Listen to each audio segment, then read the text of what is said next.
সরকারের স্পষ্ট নীতি যে শূন্য সহনশীলতা গতিকে যিসকল ব্যক্তি অভিযুক্ত বলে নাম ওলাইছিল প্ৰায় সংখ্যক ব্যক্তিকে কৰায়ত্ব কৰা হৈছে আৰু যি এজন দুজন পলাই আছে কোনো পলাই থাকিব নোৱাৰে মই অসম চৰকাৰৰ মন্ত্ৰী হিচাপে এই ক্ষেত্ৰত নিশ্চিত হিমন্ত বিশ্ব শৰ্মা ডাঙৰীয়া এই ক্ষেত্ৰত অত্যন্ত কঠোৰ যি এজন দুজন পলাই আছে তেওঁলোকো বেছি দিন পলাই থাকিব নোৱাৰিব আহি হয়তো আত্মসমৰ্পণ কৰিব লাগিব নহয় হয়তো আমাৰ আৰক্ষী প্ৰশাসনে কৰায়ত্ব কৰিব আৰু তাৰ বিৰুদ্ধে অত্যন্ত সিৰিয়াসলি প্ৰসিকিউশন হ'ব বা তদন্ত হ'ব আৰু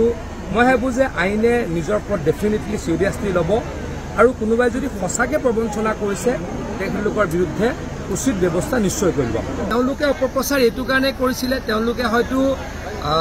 তদন্তৰ প্ৰক্ৰিয়াটোক বিপথে পৰিচালিত কৰিব খুজিছিল সেই কথাটোৰ মই গৰিহণা দিছোঁ অসম পুলিচে বা অসম চৰকাৰে ডেফিনেটলি খুব সিৰিয়াসলি এই কথাটোৰ তদন্ত কৰি আছিল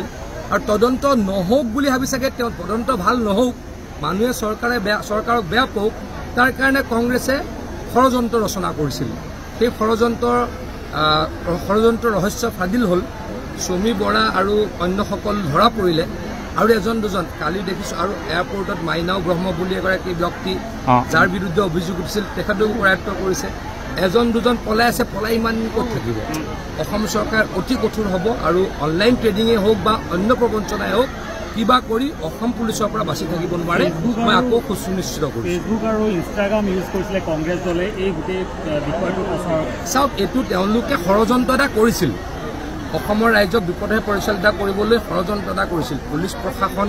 বিপথে পৰিচালিত হওক তদন্ত বিপথে পৰিচালিত হওক তাৰ কাৰণে ষড়যন্ত্ৰ এটা কৰিছিল তেওঁলোকৰ ষড়যন্ত্ৰ ব্যৰ্থ হ'ল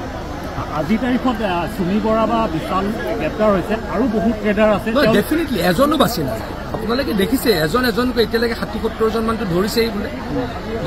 মই যদি খবৰ পাইছোঁ 60-70জন ধৰিছে এজনো সাৰি নাযায় মই আপোনালোকৰ যোগেদি অসমৰ ৰাইজক আশ্বস্ত কৰিছোঁ